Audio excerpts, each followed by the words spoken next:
Welcome to the Solved Cases Archive channel in the last part of our Palu Family case series. Episode 3: The Turning Point, Arrests, Secrets, and Sentencing, continue. While Tuncer continued to deny all accusations, one question haunted viewers across the country. Why did the Palu family defend him? In one of the televised episodes, he claimed he had heard directly from the mother of the missing woman that she had buried her daughter. Then, in a shocking moment, he pointed to the exact location live on air. The police took his statement seriously. A search began in the Toot and Siflik area. And yet, despite everything, the family, especially the mother, stood by him. She claimed that after her husband went to prison, Tuncer was the only one who looked after them, that he protected them. It was later revealed that she had transferred ownership of 5 properties in Istanbul and Kocaeli to Tuncer during this time. She even referred to him as half a spiritual guide. He allegedly told the family they were cursed, that dark magic had been placed on them, and used fear to gain full control. Experts on the show claimed he manipulated their beliefs and created a dependency built on fear. More disturbingly, inmates who had shared a prison with Tuncer called in to say he tried to scare them too, by writing religious verses on human waste as part of supposed spells. The family's obsession with demons and curses eventually led them to meet with a well-known religious scholar.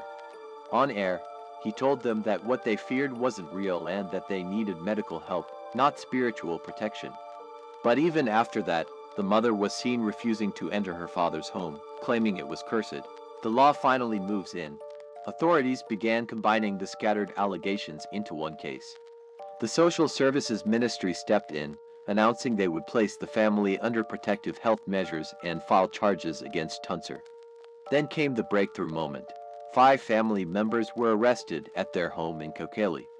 Tuncer and his wife were taken into custody live on air during the show in Istanbul.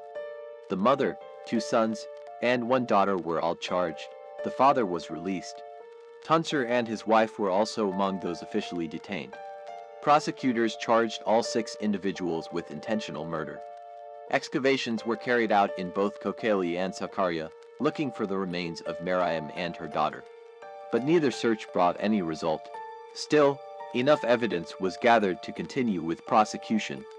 The investigation revealed older, separate abuse reports. Meryem's young son had claimed he was sexually abused by both Tuncer and his uncle. Tuncer's own children were also allegedly victims. The inquiry into those cases remained ongoing. A history of violence. Some family members had already served time in prison for assaulting relatives with pepper spray. The mother had previously been sentenced to over 3 years for physical abuse. Tuncer had violated a restraining order stemming from abuse toward his children. He served 5 days in jail, then was released, and returned to the program as if nothing had happened. Final verdict: justice served. At last, the case went to trial. Tuncer was sentenced to 4 years for unlawful confinement, 3 more years for using Meryem's credit cards, and most significantly, life in prison without parole for torturing and killing her.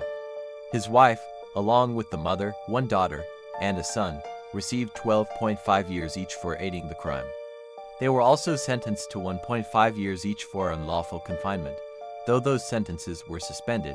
Another son was sentenced to 8 years and 4 months, but was released due to time already served. This wasn't just a family torn apart. It was a case of manipulation, spiritual fear, silence, and eventually, justice.